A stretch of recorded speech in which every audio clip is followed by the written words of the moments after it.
Hello, my name is Aadya and I am studying at Bandon Hill in 3rd grade. I learned coding from Robotics School and today I made a project that's very interesting.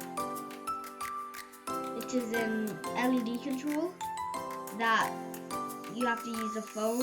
It's an app where you can use it to control the LED.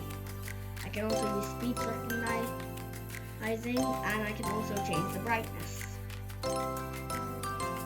So here is it in action. Off.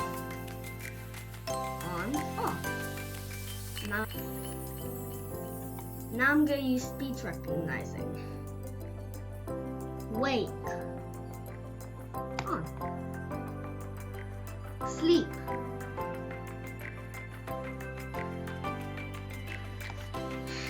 Now this is the brightness. It goes low. It gets higher. And that's all I have to show you.